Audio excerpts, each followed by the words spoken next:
I just want to welcome everyone. It's been a fantastic response to this webinar. I can't quite figure out why. I don't know if it has anything to do with the pandemic that we're in, but it's really great to have you all join us. A lot of people that I've known in my life, I haven't seen in a long time. It's great to see you and to have you join again. Some of you have done a lot of things with me along the way, so I'm just excited to have you join today. A lot of students, a lot of alumni, faculty, and our executive folks from Veritas Graduate Institute, Leslie Stupas, our academic dean, and Ann Vermeer, our vice president, and Christine Lemieux, our social media director. So thank you all three for helping put this together today. So, well, I want to start just with a brief uh, explanation of what an ecological psychology is, or what ecopsychology is, because people tend to ask that right off the bat. And just very briefly, ecopsychology recognizes that we co-shape, we co-evolve, and we co-terminate with a responsive planet, that the planet acts on us as much as we act upon it. So at Veritas, we take an educative approach to grasping that the human psyche is ecological, that the same ecological processes that affect complex narratives and behaviors of Earth affect the complexity of behaviors and narratives of the ecological psyche. And the way that we understand that is that we study each of these ecological processes. We look at them ecologically for how they work in the ecological world, and then we look at them psychologically, which makes for a fascinating study in that sense. So we're looking at energy exchange, we're looking at diversity and multiplicity. You recognize these words from ecology. We hear them all the time, but we don't understand perhaps what they are or what they mean psychologically. Interactions and waste, change, connectivity, and relationship. So there's 5 of those areas that we work through. Then underpinning all of these processes in the ecological world, there's certainly processes of decay and renewal always taking place. And we look at that as ecological and psychological composting. So what we're focusing on is reconfiguring narratives, composting narratives, so that you change the narrative, you change the behavior, you change the brain, you change what you do in that sense. And of course, I'm not presenting anything today that is suggesting that, you know, an education in any subject matter is going to prevent a revisitation from pan or this pandemic, but that you can become more educated in how to respond and cope and recover from forces of nature that impact us as individuals, as our community, as nations that we're seeing, of course, with this pandemic affecting the world. So being educated psychologically and able to educate others psychologically is really critical for our times. So I want to present a few ideas today that you can kind of go hiking with, continue to consider and circumambulate with. So who is this pan that we're panicking about? Who is this pan that is engulfed a global community today? If we think about a coronavirus, coronavirus is a zoonosis. Zoonosis is an infectious virus that spreads from animals to humans. That's how we define it. And now, even in that definition, you can hear a little bit of human exceptionalism. The virus spreads from humans to animals. Well, we're an animal too. So the virus spreads from animals to human animals, or bacteria, fungi, parasites, all of that. Okay, I'm getting a little bit of an echo here, so let me just, if you'll just make sure that you're muted, everybody, that would be great.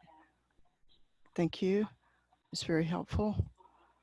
Okay, so we're looking at these zoonosis as a coronavirus, an infectious virus or parasite or bacteria or fungus that spreads from an animal to a human animal. We're more microorganism, we're more bacteria and retrovirus than we are human cell. So we share our bodies with all sorts of critters. We have organisms on our skin, our eyelashes, in our gut. So we have to really consider ourselves as also a part of nature as this human animal. So for Pan, though, if we think about cultures around the world, in their culture, in their art, in their thought, they find their mythic and ecological landscapes, their psychic terrain, if you will, scattered with forces of nature, which some cultures call the gods, some call the spirits. But these were disturbances of every imaginable kind. And for the Greeks, which is my focus today with Pan, the Greeks also felt these disturbances were active in the human psyche. So to understand what these forces were about, they were personified. In other words, they were given bodies, attributes, personalities, some beautiful, some fearsome and grotesque. But precisely they were given these kinds of attributes so that we could understand them. We could find a way to be in relationship with them, that we could imagine what we most feared, most revered, most loved, or that we didn't understand about the infinite possibilities in nature, about uncertainties, extremes, crises that we experience in nature, but we also experience in our own psychology, we experience in our communities, in our culture. So nature is imagined as this force that could not be appeased, couldn't be calmed, couldn't be controlled, forces that were beautiful, life-giving, and life-taking. And for the Greeks, from this nature comes this, goat-footed, horned-headed god they called Pan, the frightener, the nightmare of the shepherds in ancient time and nightmare for us in current times.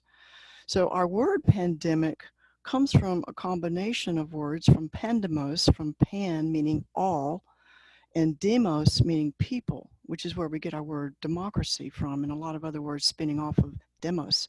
So a pandemic implies all the people, something that is affecting all the people. So a couple of things I want to just touch on as far as Pan. There's so many things to talk about Pan. I mean, you don't normally or maybe typically come across Pan in the first of your Greek mythology book. It's sort of down the way a little bit. But for Pan, it was a very important imaginary figure for the Greeks. Pan was the god of all nature. Pretty big deal.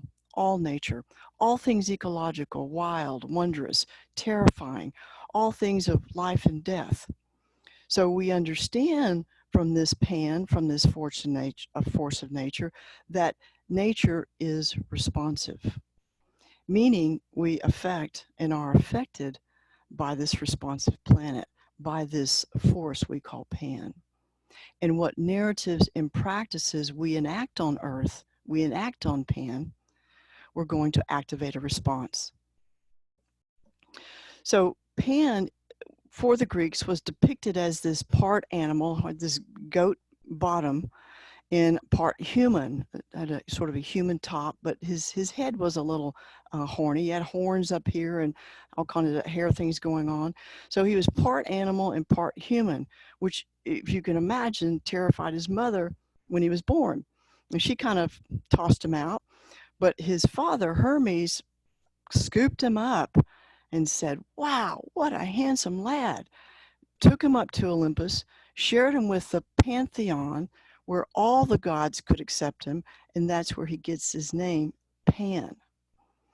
So Pan is instinctual, instincts, compulsive. In compulsivity we see in the action, like going and buying a lot of food. In our community, people were buying, well, probably every community were buying toilet paper, it seems like, but also like, food resources and water and all these kinds of things that was a fear that would run out. So we see the panic in the compulsive buying or the compulsive behaviors.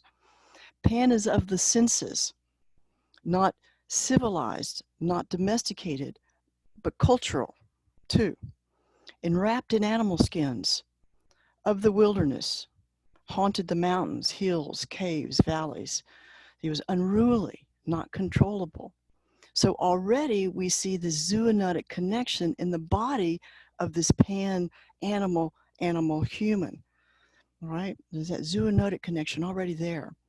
Now, Pan has a lot of connections and associations with Dionysus as well and his extreme behaviors, but we're not going to go into that tonight. It's another Zoominar. But Pan was imagined as this force of nature as part of our ecological, psychological configuration, as we too are nature. And how could we be otherwise? So, such that getting a zoonotic disease or experiencing a pandemic is part of what it means to be an ecological being. This frightens us. It makes us panic. It makes us anxious. And yet nature is also that. We see fear, we see anxiety, we see panics in nature. I'm sure you've all experienced seeing an animal panic, or certainly being afraid, or maybe anxious. So for us humans, what comes up against this pan force, among many things, is narrative or narratives or behaviors and practices of human exceptionalism to try to control that, so that it activates, it constellates the human exceptionalism in a way, human supremacism, that view the ecological world as exterior, out there, apart from me, expendable, commodifiable, controllable. Animals and trees and critters that we share the planet with as non-sentient, exploitable. No need for a reproductive rights conversation, even at 8 billion people. And reproduction or fertility was also directly associated with Pan. So these kinds of attitudes press up against wildness, press up against wilderness, such that nature, Pan, is going to respond to our activities. So the the behavior that's happening here is when we diss Pan, we diss nature, we diss the ecological world, we're dissing our ecological psyche. In other words, we're disrespecting, dismissing, disconnecting from this force of nature, from this force in our ecological psyche. So when we blow up mountaintops, we engage in deforestation and extraction practices, when we choke the ocean with plastics, when we traffic wild animals, we're actually trafficking in Pan's body. When we trade bushmeat, where a lot of these type of zoonoses come from, we're trading with Pan's body. When we perpetuate unethical and unhealthy industrial livestock production, Pan's body. Destructive agricultural practices, or monocropping, or pesticide use, domestic animal testing. When we destroy these landscapes, these ecosystems, these habitats, we're activating Pan. But also when we destroy culture. Now, the association of culture to Pan is that Pan made his pipes from some reeds, but before those reeds were reeds, they were a nymph that he chased around the woods and who was always dismissing his affections. And so he turned her into some reeds, which then he used to create his pipe. So Pan is seen as bringing music to culture, bringing culture to the world. It's part of his association with one of his fathers, Apollo. So when we engage in these kinds of activities, we invite the forces of Pan. We activate virus, environmental illness, cultural despair, all these kinds of things that are totally interconnected and interdependent. When one gets activated, you activate others. If you destroy ecological systems, you're also destroying economic and social systems, and vice versa among all of those. They're interwoven, interconnected. So when we invite these forces of Pan, we're participants, right? We're participating with a pandemic. So we carry the responsibility of this participation. We carry a responsibility to then figure out how to respond differently. Again, not that we're trying to prevent, that's not going to happen. We're not necessarily going to prevent an epidemic or a pandemic. We could probably, deal with them more effectively if we weren't doing so much damage to the ecological world and to engaging in all of this bushmeat trade, which is a very large trade underneath drugs and guns and human trafficking. Then there's bushmeat trafficking. So a few areas I want to just touch on with Pan. And that's that I want to look at Pan as that was the force of nature I looked at. And now the second one I want to look at is Pan as a messenger. Pan as a messenger. And as this powerful force in our human psyche, Pan is then the bringer of fear and panic, the spreader of madness and disease. But the kicker here is Pan only activated panic or fear or angst when he was dismissed. So yes, when his advances were dismissed or not paid attention to, but essentially what that is pointing to is his presence. His presence is being dismissed. So when we dismiss anything in ecology, we dismiss trees, so we deforest them. We miss the ocean, we pollute it. We dismiss each other. We dismiss the world and all that we share the world with. Then we start to get into a very different dynamic with this force. We activate this force. So a few stories as Pan in a kind of a messenger role. There was some stories where Apollo was Pan's father. And Pan, as it's always important in mythology what the genealogy is, because the traits of the parents were usually found in the offspring. All of them, beautiful and gnarly, everything. And it's the same for us, right? And in this Pan figure, it's very similar. Having a father as Apollo, that Apollonian energy Pan carries. And so he carries the energy of a bringer of disease and death and the bringer of health and wellness, right? So as this part animal, part human, Pan governs relationships of planetary well-being. And I want to push that a little bit to suggest that Pan also governs the relationship between planetary health and psychological health. And when I say psychological, or when I use psyche tonight, I'm meaning the whole body. Another story, or other stories about Pan, where he had a father, Hermes, as a father. And Hermes was the god of communication. And so Pan carries these communicative energies from his father Hermes.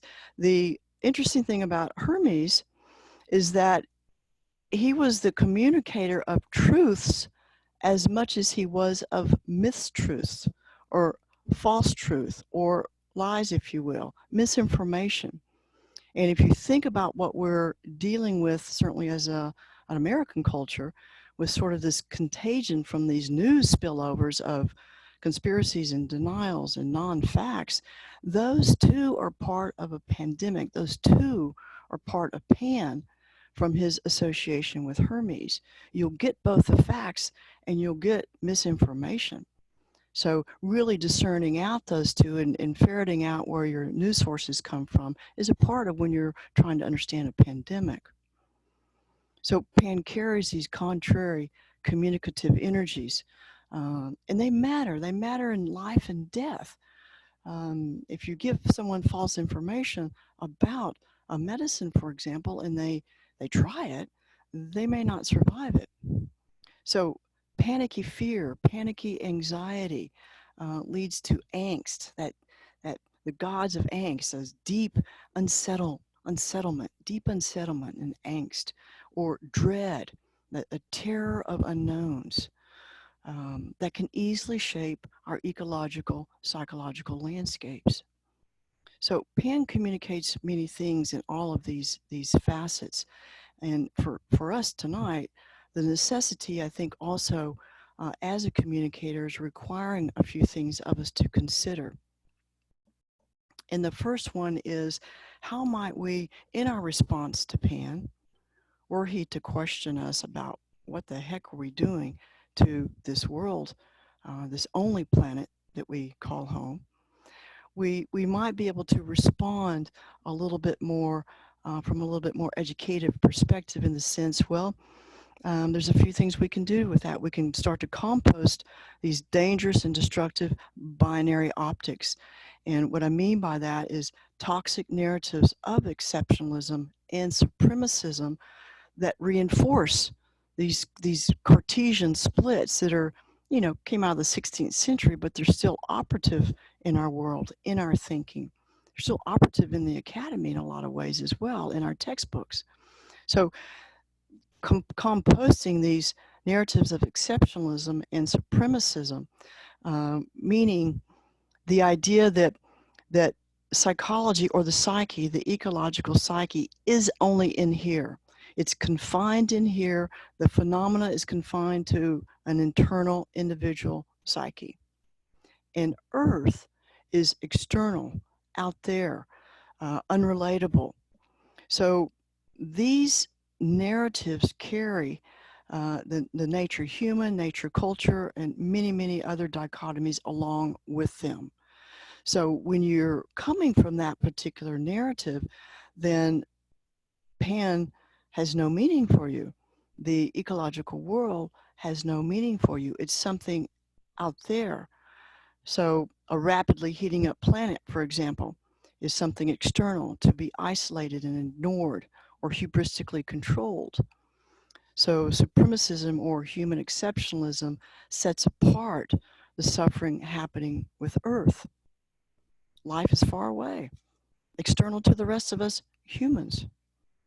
And equally problematic with this binary, this bifurcation, this split, is that human suffering is located and fixed in here, internally, inside, within a person, or within a community, an organization, institution, or a culture. So we're really splitting these things apart, and until we work to bring those back into a different relationship, not making them one, not meshing them all to kind of together and putting them out there as unity or unifying, or we're all one with nature. We're not all one with nature. We're many. We're multiple. We live in a pluralistic universe. We live with a pluralistic planet. So the splits that have happened have then reduced diversity. They reduce the movement of energy exchange. They annihilate multiplicity. They resist and refuse change. And there's an enormous amount of psychological and cultural waste that's produced from that kind of thinking, those kinds of narratives, and their behaviors, and of course then their resulting practices that we talked about earlier, from blowing up mountains to ocean pollution to other kinds of ecological destruction. So composting destructive binaries. A second thing I think we can think about is how we develop a relationship with death, which is ultimately at the core, the essence of an ecopsychological working. And what I mean by this is, yes, to have a relationship with death, precisely because it refigures our manner of living. We're here for a short time compared to many of the species that we share the planet with. It's like a blink of an eye almost. And where are we? Where do we stand with finitude, with transience? What is our relationship, or what is my relationship with death? And our students engage directly in that kind of inquiry. So to have a relationship with death is also asking about life. In some sense, you're really working with eros and death in that way, such that we live differently. That how we live while we're here matters, consequentially, relationally, emotionally, aesthetically. So developing that relationship with death.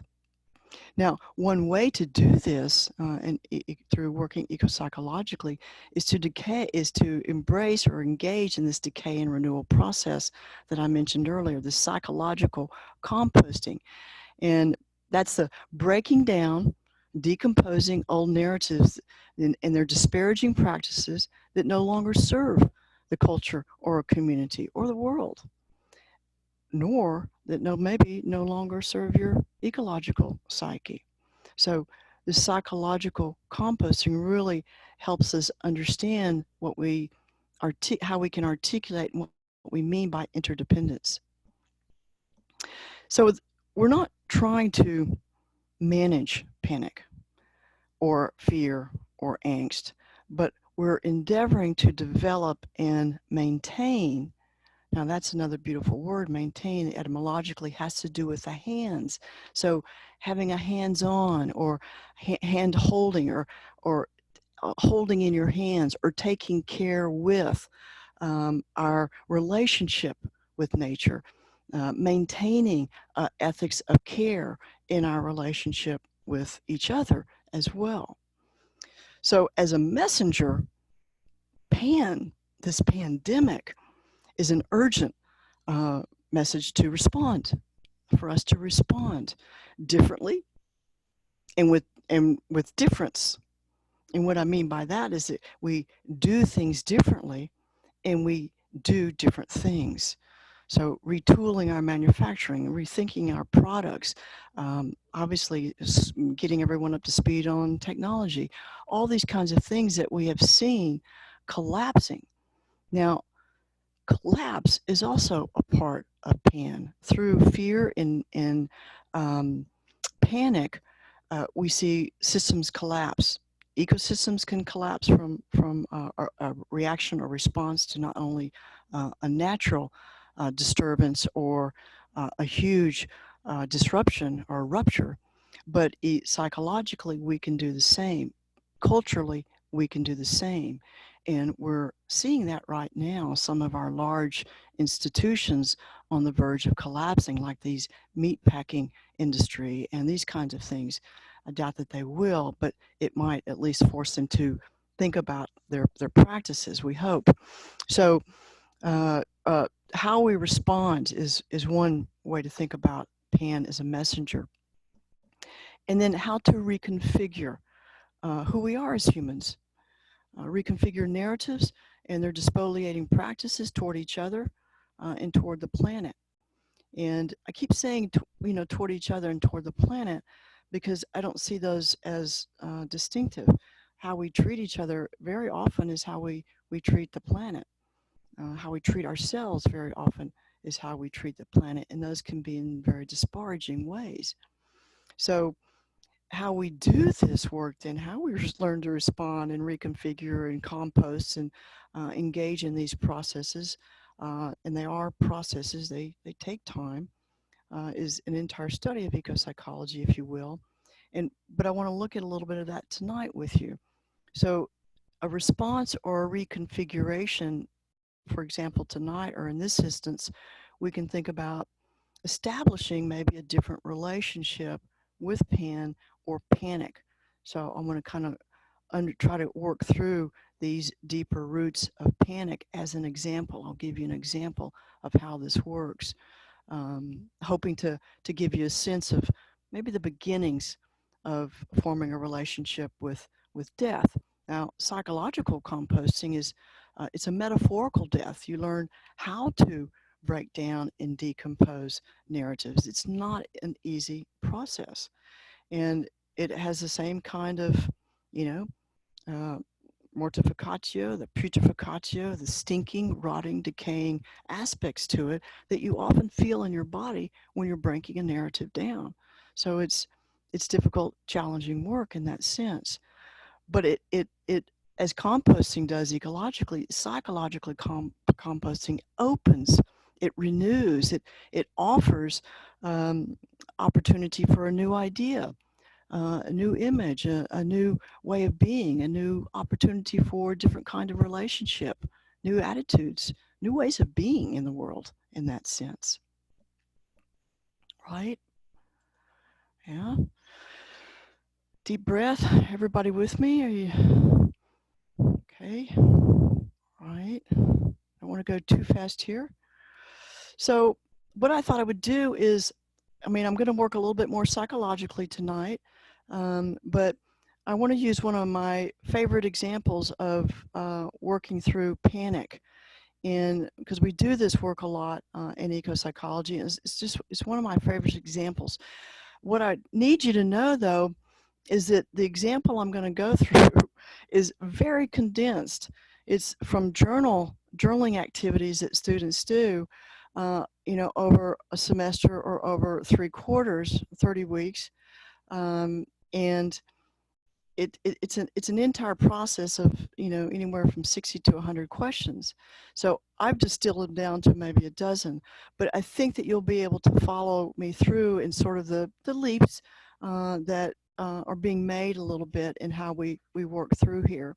And then, of course, if you've got questions you need me to clarify, I'll be happy to do that. But, you know, working this way, the other part of this is the ecological work, so that you understand how these 5 processes, these overarching planetary processes, work through biogeochemical cycles, through linked spheres, the atmosphere, the biosphere, the hydrosphere, the lithosphere. You're looking at how ecosystems work, how, every little critter that we study, how they engage in these processes. So it really, it opens you to being in a much deeper relationship to ecology, for one, but also it opens up your own ecological system, your own ecological psyche, and provides the same kinds of workings, so that you can use these processes to really work with anything that is confusing, or you can't quite figure out. You're trying to understand it. So they become, in some sense, assessment tools in that way. And we use them as well to assess an organization for its ecosystemic well-being or not, or an institution. Communities can do it as well, as led by some of our brilliant graduates. So I'll start with panic. That's the one I'm going to use tonight. We only have time for one. And so the questions that I'm asking, again, there's a number of questions in between, but let's see what happens as we work through trying to understand panic for this particular individual. And we start with energy, because everything depends on energy. There's constant exchanges of energy going on all the time, and we wouldn't have a planet if there wasn't an enormous geochemical, alchemical, energetic movements that formed Earth. But also in our own psychology, we're always exchanging energy, whether we're aware of what that energy is or not. We're exchanging it, we're carrying it, we're transferring it, we're projecting it. So energy is critically important to start with, to try to understand what's under this narrative. What's the energy of this narrative? How is it acting? How is it behaving? What does it want or need? What is it asking of us? So with panic, I might start with asking, well, what is the energy of your panic like? So I'm asking for a metaphor when I ask, what is it like? I'm not asking for similarity. I'm not looking for homogenization. I'm actually looking for patterns of difference. I'm looking for different things going on in the psyche. So if I ask someone, or this particular individual, what is your energy of panic like? Is it like a racehorse? Is it like a wild boar rushing through the woods? Is it like a stampeding herd? Is it like a tornado? Is it like a paralyzed animal? Giving examples is helpful. No, my energy is like a wild boar. Okay. So what does a wild boar energy feel like in your ecosystem? So we start to ask a lot of questions around senses. It feels frantic, out of control. Where do you feel this in the body? In the belly, in my stomach, maybe my head. Who is this wild boar? Now, asking who is probably a question I would do much later on. Again, I'm condensing this for you because it's a little bit more complex of a question. And when I ask who, I'm asking the individual to try to identify who in them. Is it your 7-year-old, your 10-year-old, your 17-year-old, your 47-year-old. Who is it in you? Where is this energy taking shape in you? So it's you can see it's a little bit more complicated question. So who is this wild boar? Well, it's me, or it's my fear, my panic. Um, my panic when I feel dismissed, unseen, not listened to, like I don't matter. I know my good clinicians in my audience tonight are following me along brilliantly, I'm sure. Um, so the next question I might ask is, what is the narrative of this wild boar? That comes a little bit later, but we want to try to understand what's the narrative that you're experiencing. What's the narrative that you continue to express in your life that you've been totally unaware of, not attuned to, or you could say it's unconscious, simply what you don't know about yourself. You just haven't known that that's your narrative. You just sort of think that's kind of who I am. So we want to try to get at the narrative. What is the narrative of this wild boar like? In that question, I'm asking, what is panic like? But I'm not using the word panic. I'm using the metaphor. It's easier to work with psychologically because it doesn't necessarily activate the panic. It's the wild boar I'm working with as the metaphor for panic. Okay, so what is the narrative of this wild boar? Well, when it doesn't feel seen, and this student was particularly savvy, I'm kind of taking from journals. When I don't feel seen or heard by others, I panic. I don't matter. Now that's the narrative. I don't matter. It could be I'm not good enough. It could be I'm insignificant. It could be I'm unlovable. It could be all those kinds of narratives that are similar. They're always going to be a little bit different in how they are expressed. But the narrative for this particular individual as panic, as the wild boar, was I don't matter. And I panic when that hits me. Panic when I feel that. So now we have the metaphor, the wild boar for panic. We have a body location. It's in the belly, but it's also in the head, right? And we have a sense of this narrative. I don't matter. So we need to kind of find out, well, what's diverse or not about the narrative? Is it opening diversity? Is it closing it down? Is it offering opportunity? Is it closing opportunity down? What's going on with this around diversity? Now, in ecology, every ecosystem has to have diversity. All these beautiful surroundings, and by the way, this is Glacier National Park. That's Grinnell Glacier behind me. All of these ecosystems have to have diversity in order to flourish. And it's no less the same for our ecological psyche in diversity of ideas, diversity of approaches, diversity of senses, so that we develop our sensitivities and our sensibilities. So there's a lot of questions that go with diversity, again, distilling these down. So I might ask, well, when can you recall wild boar panic first appearing? And the answer was, growing up in my family, I felt pretty insignificant. My parents never saw me.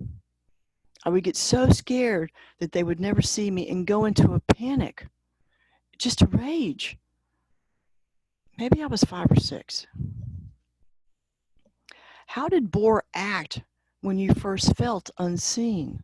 We're trying to just get at it a little bit tighter here, discern it a little bit more. Well, I recall feeling dismissed by my father. You see, the language is right there, dismissed. I recall feeling dismissed. You've already violated PAN, right? You've already activated the panic. Feeling dismissed by my father when I asked him about something important to me. He ignored me as if I did not exist. I remember feeling anxious and not being able to breathe. Here comes the panic. And then I had this full-on panic attack. It was as if all my rage just came out. It was a horrible scene. Lots of questions around that kind of understanding. What is a wild boar take from you? So I'm trying to understand, how does it reduce diversity? What does a wild boar take from you? Control. I can't verbalize what I'm feeling. I just go into a panic. What does a wild boar offer you? See, diversity holds both what it closes down, but also what it opens up. What does it offer you? Attention. Panic attacks get attention. So now we have a more cohesive understanding of what's going on here with this panic. So we can start to figure out or ask questions about, inquire into where waste is a potential. Now, waste, there is no waste in the ecological world. Everything is reused and recycled and used by other organisms in one way or another. The different interactions amongst organisms shuttle materials through. So there is no net waste in ecology. And for us in psychology, the waste is the resistance and refusal to examine behaviors that are destructive or detrimental or harmful. You know, refusal to examine narcissism, or refusal to examine, you know, how you continually hurt someone's feelings. Refusal to examine extraction practices that are destroying the planet. So that's where the waste comes in for us psychologically, and it starts to affect communities, regions, nations, the whole planet, the climate, right? So we might ask around waste, what does boar do when it panics? I'm trying to get now a little bit more into the behavior. I'm trying to understand it a little bit more deeply. It gets scared, withdraws, or screams and acts chaotic, running through the woods like that. So see, now the image is right there. It scares those around me too. It's too much for my friends. How does boar harm others? Well, when I panic, I usually yell and I act crazy. And I say really hurtful things to people. It's terrible. How does boar harm you? I get sick after a panic attack. I throw up. And I hate myself for hurting people. But I hate not being seen more. That is so critical. Okay, well, I'm not trying to teach you. So I can't go into that. But those kinds of things really, you know, activate me when I see them as a reply, because it tells you so much about what's going on right there. I hate not being seen more. Okay, so we're trying to understand a little bit more about the waste and how waste also provides an opportunity. So what does boar want you to understand? I need to see myself. I need to hear my words, and I need to know I matter, that I'm not a wallflower, that I matter. Now, I can absolutely, almost viscerally feel when this student did this in class. It was huge. And it even took me by surprise. So once you get to a point where there's some recognition, where there's some acknowledgement about the panic or about the narrative that you're working with, from this section, you can start to move toward, how might we change this panic? How might we change, you know, reconfigure, transform this into something maybe more educative for you? Our narratives are always educative, unless we refuse to examine them, or, you know, just dismiss them. They have the narratives that are the most gnarly have the most juice for us, have the most educative, provide the most educative opportunity for us. So we start to move into change. Now, change is one of our processes in ecology. Change is unavoidable. But it can happen in a nanosecond, or it can happen over eons of time. Geological change is slow. It takes a long time for the earth to enfold itself and remake itself, and then create new crust. It's always in a decay and renewal process. We think nothing really happens because we don't see it in geological time. We may feel it if there's a big earthquake and we know, you know, something's being made or something's being unmade, right? But But time is important when we work with change. It's very difficult psychologically just to wake up in the morning and say, "Oh, I think I'm going to transfigure panic today." You as you work through these processes, you're opening psychology, you're opening your psyche, you're opening your ecology, and you're learning so much more about yourself, because it's not just one narrative. Narratives are always associated. They got, tendrils like an octopus connected to a lot of other narratives, a lot of other behavior patterns, a lot of other different landscapes. We're a tapestry. We're a palimpsest of landscapes in our psyche. Amazing to explore those areas. So with change is unavoidable. Now, psychologically, we might think, well, that's not necessarily true. I mean, I've avoided change pretty much my whole life. But even in doing that, you're still engaged in a change process. I mean, certainly we change with age, we change morphically and physiologically. Psychologically, change is a little bit more difficult. You can have a narrative, and that can be your sole narrative. I don't matter. And you live your life through I don't matter, or I'm not enough, or I'm not smart enough, or I'm not good enough, or whatever that might be, whatever scarcity narrative that might be. And you'll never know that things that fall apart, or the heartbreaks, or the disruptors, or the ruptures in your life are coming from that particular narrative. So, engaging in change psychologically starts to become more challenging because we fear change. We're interesting species that way. We like things the way they are. We like sameness. we like everyone to think the way that we do, right? So change is difficult for us psychologically. It really puts us up against our fear, our panic, our anxiety, and and part of the reason for that is we don't know what we're going to be on the other side of that change. We don't know what that narrative is going to be, or maybe even how we're going to look or act. And of course, it could be also that we don't know how we're going to be received by others. Am I still going to be liked? Am I still going to be respected? Am I still going to be valued? Am I still going to be loved? And so change it's a hotspot. It's tough. So as we move through with this panic that we're working with tonight, then we can ask some questions. Well, what do you imagine Bohr acting like if it were not afraid of not being seen? So how would Bohr respond if it weren't afraid of not being seen? Of course, a lot of questions in between here to get to that particular point.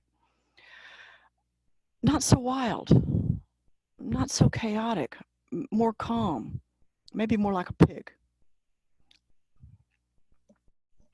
How does wild boar act now when you don't feel seen? In other words, we're kind of asking about the trigger. When you don't feel seen, what are you doing? How are you feeling with that? What is your response or reaction? Well, I don't seem to panic as much. Boar doesn't seem to panic as much. Doesn't seem to just go chaotic and take off into screaming or yelling. So when I feel unseen, I feel like I'm dealing with it better. I'm working on seeing myself and believing in myself. What is the difference in your psyche now, do you think? Again, this would be questions coming way down the line. I'm not so wild or afraid. I don't go into panicky rages when I feel I'm not being acknowledged or someone's not paying me attention. So now that this individual has a good kind of grip on what has a grip on them, we can start to figure out what's a change in the relationship here. Is there a change in relationship to panic, to this wild boar? So we could ask, what is your relationship with this wild boar now? It feels different. It feels like someone I used to know. So you hear the shift there. How do you respond now when you feel unseen? So I'm checking that out again. Well, not like a wild boar. I mean, I feel it, but I don't go into a panic and act crazy. It's like a different energy. Maybe now it's like a pot-belly pig. I love that. I love that example. So you see what happened there? You went from a wild boar in full panic to this pot-bellied pig that you have a relationship with, and you can even imagine having a relationship with a pot-bellied pig. So panic doesn't always have to come from a virus.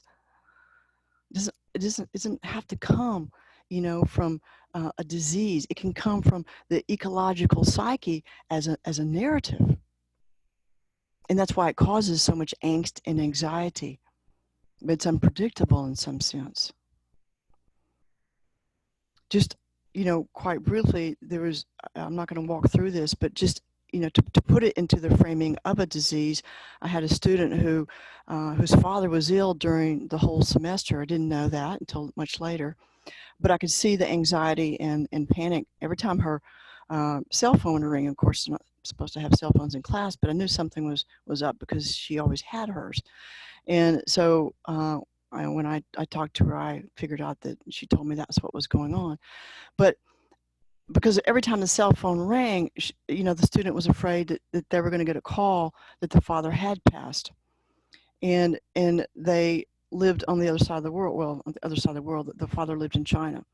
And the student knew they couldn't just get up and leave class and go to their father.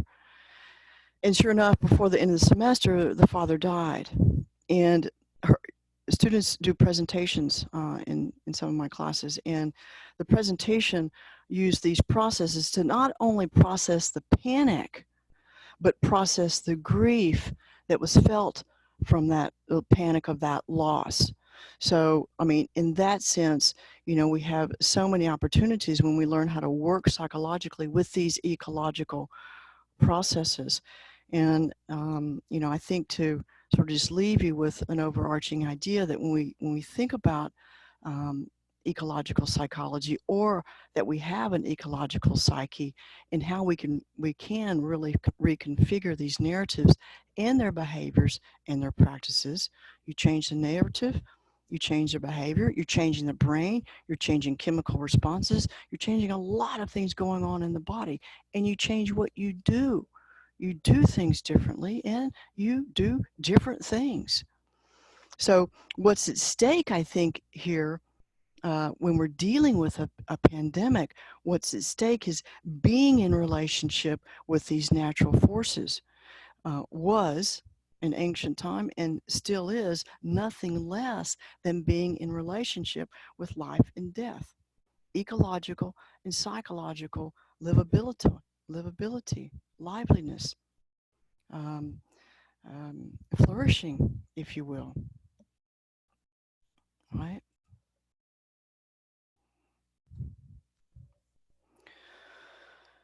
So what I thought, if you've got questions, if you would send them over to the chat, I'll try to answer those for you. But I'm just, with a thumbs up or a head shake, is this making sense? Some people are like, I'm not going to even move my head. Just a little head shake, a little thumbs up, maybe a thumbs down. But is it making sense or not? Sort of, kind of, maybe.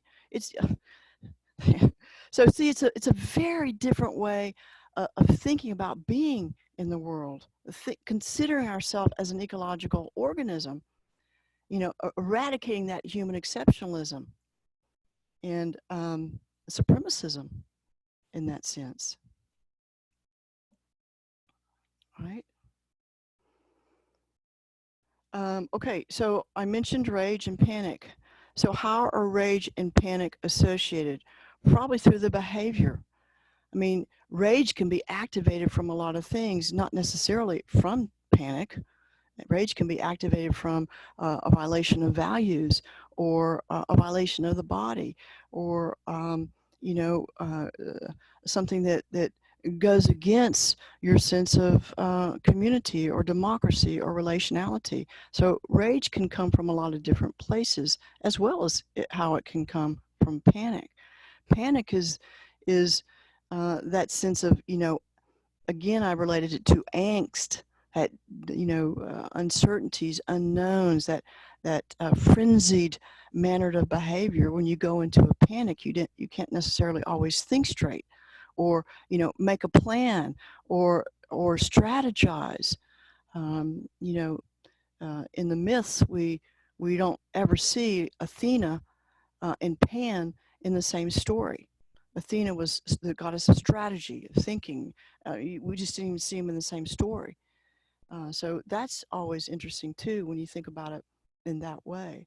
So there's connections to the behavior. Panic can come from a lot of different behaviors, as can rage.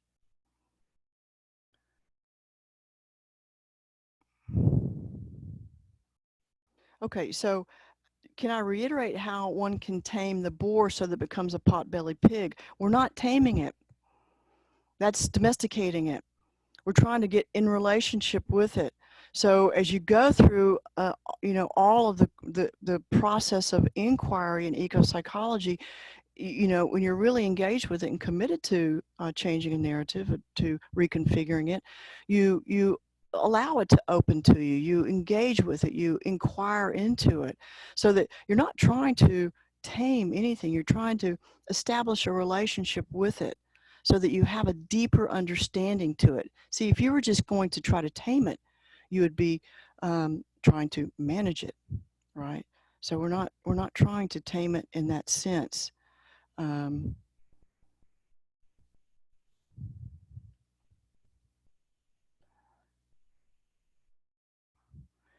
okay, so how working psychologically with the wild boar impacts ecology? Well, it's an ecological metaphor for one. So the whole idea is when we can draw from ecological metaphors, we draw from almost something deep in our own, phylogenetic psyche. We are of nature. We've traversed the landscapes of these planets as we've migrated out and across the planets. So every landscape that we've been across, every critter and creature that we've come in contact with, they configure into our imagination, and into who we are, and even they configure into our body plan. Again, we share this with a lot of different bugs, a lot of different microorganisms that we pick up along the way. And those of you who have pets, you probably have a whole lot more organisms. So the idea is that we pull from this repertoire. You're understanding how the ecological world works, which makes you much more uh, savvy as to how the world works when we think about it being political, how we make decisions, how we make political decisions, how we make legal decisions, how we make social decisions. If we make those without an ecological framing, then we're leaving out the entire planet. And of course, we can cause and do cause and will continue to cause damage, and until we configure our decision making with our psychology making. So where do you go from here to stop keeping the focus on humans? That's actually a great question, because we're really thinking about this as, some people like to think of it as post-humanism. I don't really do the modernism, postmodernism, humanism, post-humanism thing, because then you can just keep going, post, and I don't even know what that means. That doesn't have a lot of meaning for me. But what you would be doing if you engage in ecopsychological work is learning to reconfigure narratives of human supremacy and narratives of human exceptionalism. So in that sense, you're resituating yourself into the ecological framework, and re-embedding, if you will, yourself. You're getting rid of those splits, right, that we talked about earlier. Um,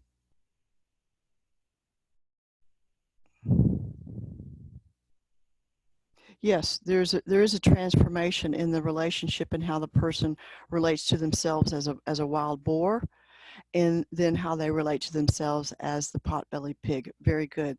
Thank you for picking that up. Very good. Where does one find the right balance between the ecological and psychological world? There is none. There's no balance in ecology. I know that word is used a lot in ecological vernacular, but in ecology, there is no balance.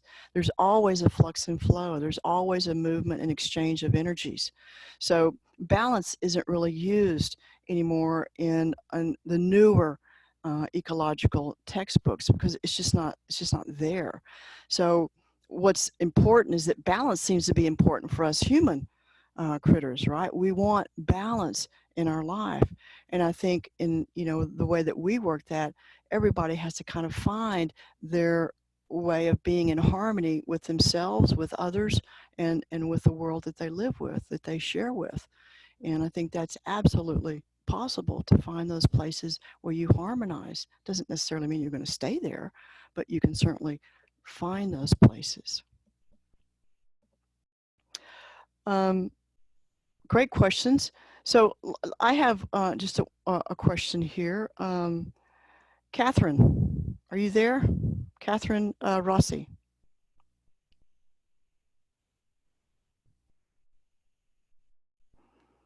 If you can unmute yourself. Okay, maybe Catherine's not there. Just in spirit.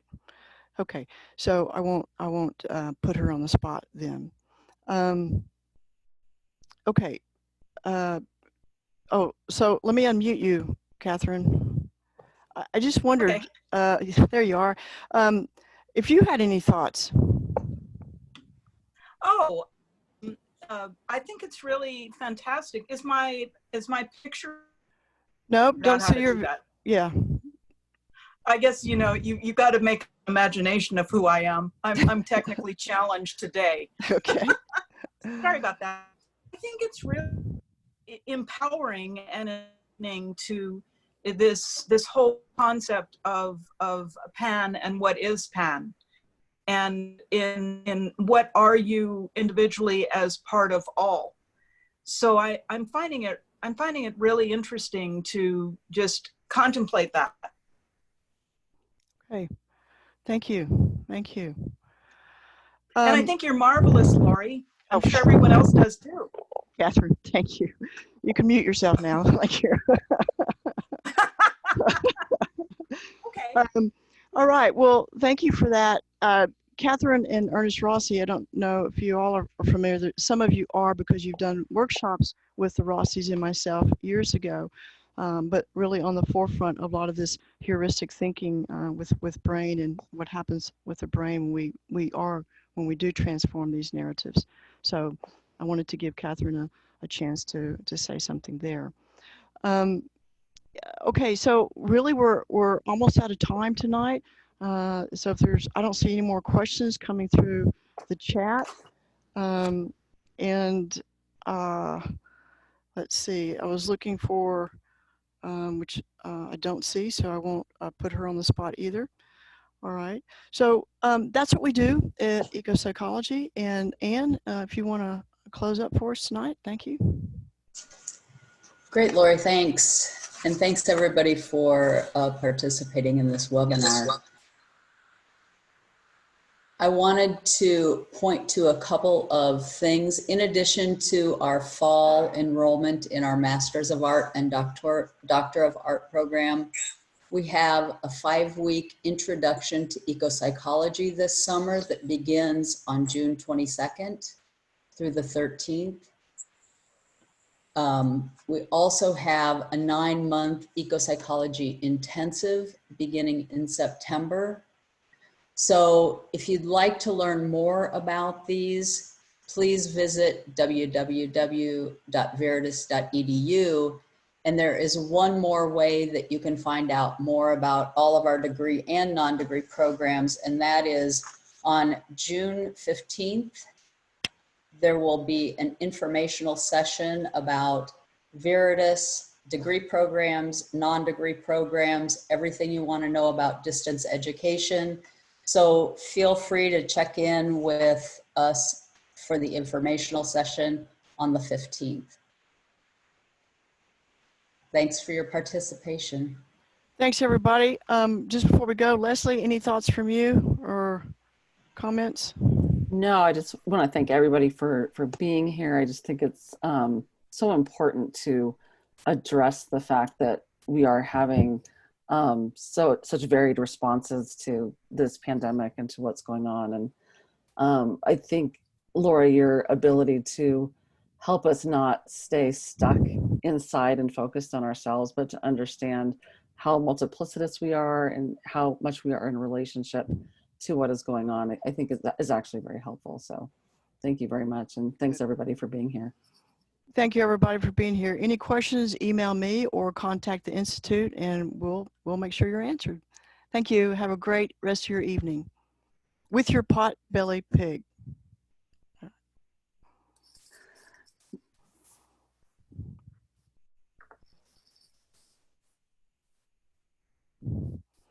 So we already lost Ann, but Leslie, Christine, you stay on with me for a second.